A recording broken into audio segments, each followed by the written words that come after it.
Hello, my friends, comrades, commandants, fellow creatures of life.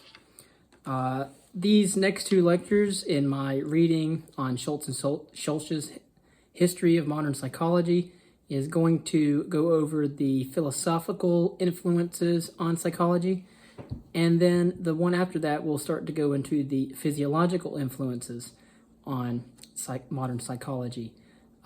First, we will go over Descartes, which you will find also in my science lectures, as well as my philosophy lectures as well. And then we will also find Monsieur Auguste Comte in philosophy, but here I mention him in regard to the influence on psychology. Then we will go into the empirical tradition of the British empiricists, John Locke, Berkeley, and John Stuart Mill. Then for the physiological influences, we will go over Helmholtz, Weber, and Fechner. So thank you. I hope you find this video informative. And without further ado, we go over the philosophical influences of psychology, starting with Descartes and Monsieur Auguste Comte. First, we go over the definition of mechanism, the doctrine that natural processes are mechanically determined and capable of explanation by the laws of physics and chemistry. The prevailing climate of thought in the 17th to 19th centuries was the intellectual soil that nourished the new psychology. The underlying philosophy, the basic contextual force of the 17th century, was the spirit of mechanism, the image of the universe as a great machine. This held that all natural processes are determined and capable of being explained by laws of physics and chemistry. Of course, this originated in physics, called natural philosophy, in the work of physicist Galileo Galilei, which you discuss in my history lectures on pertinent peoples of past and present, in my Lives of the Noble Human section, as well as English physicist and mathematician Sir Isaac Newton, which is also in that playlist. The clockwork universe, the mechanical clock, at the time was the ideal metaphor for the 17th century spirit of mechanism. Historian Daniel Borstein, who wrote in 1983, refers to the clock as the mother of all machines. Then we go over two definitions, one of determinism, which is the doctrine that acts are determined by past events. The clock metaphor for the universe encompasses the idea of determinism. Then we go, however, it was not difficult to gain insight into the structure and workings of a clock. A person could disassemble a clock or a watch and see exactly how its springs and gears operated.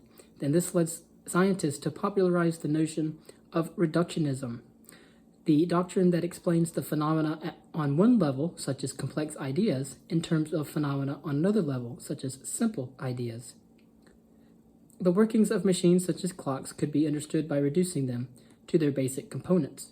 It was thought that we could understand the physical universe by analyzing or reducing it to its simplest parts, to its molecules and atoms. Eventually, reductionism would come to characterize every science, including the new psychology.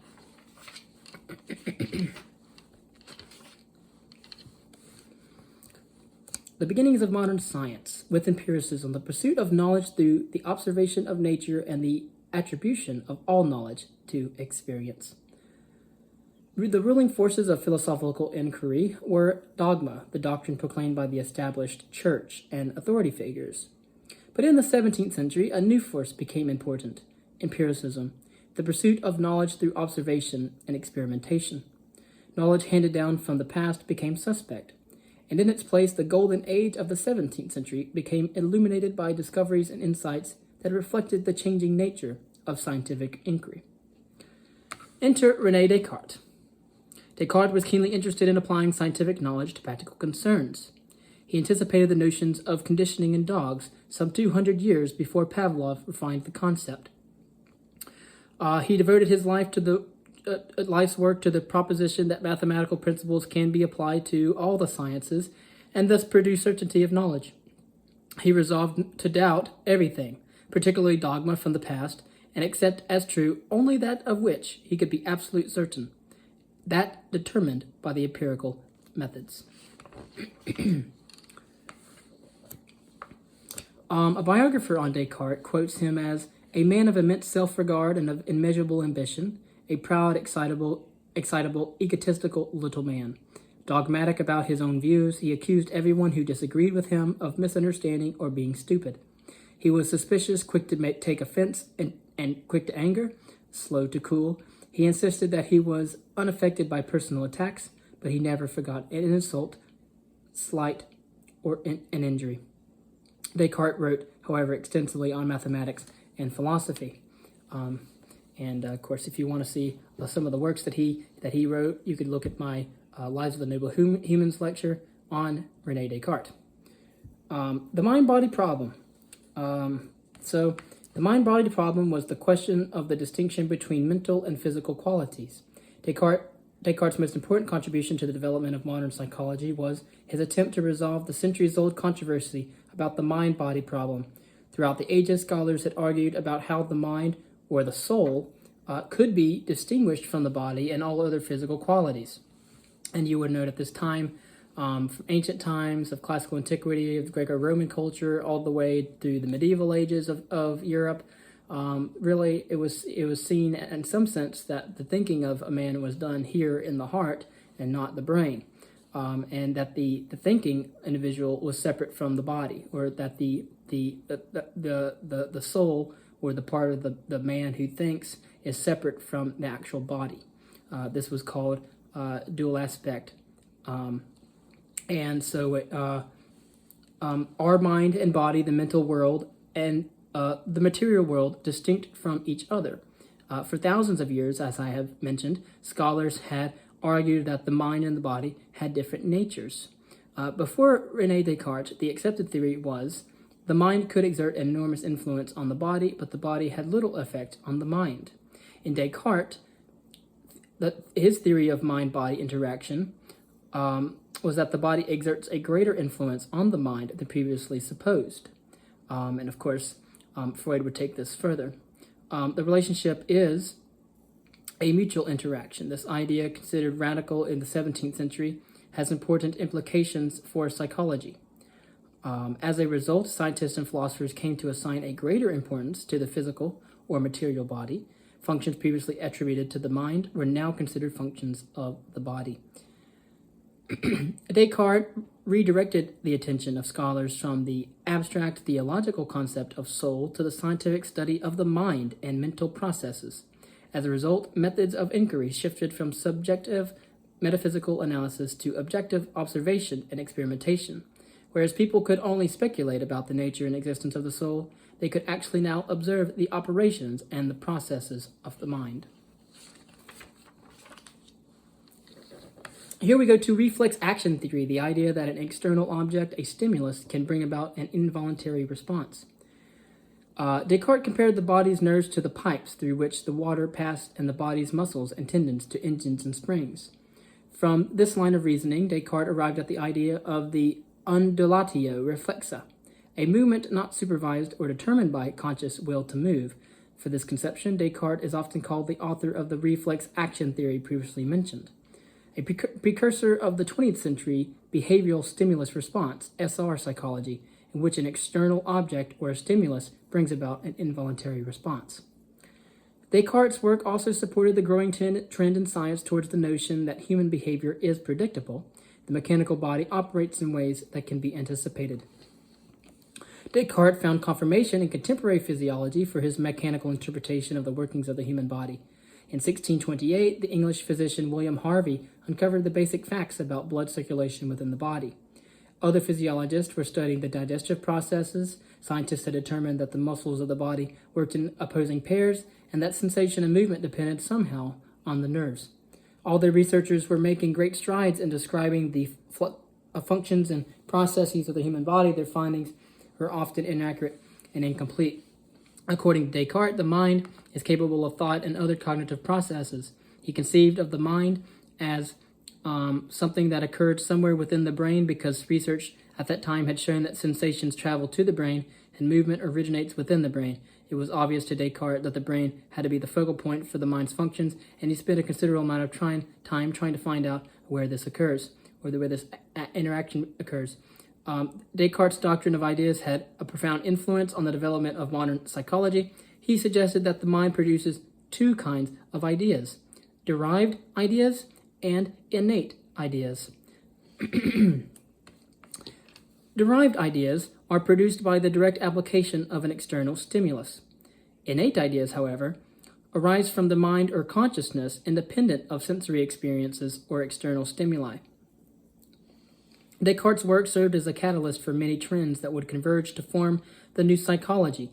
His most important systematic contributions include the mechanistic conception of the body, the theory of reflex action, the mind-body interaction, the localization of mental functions in the brain, and the doctrine of innate ideas. So widespread was the mechanistic philosophy in defining the zeitgeist of that era that it was inevitable that someone would decide to apply it to the human mind and reduce it to a machine. Then we visit Auguste Comte.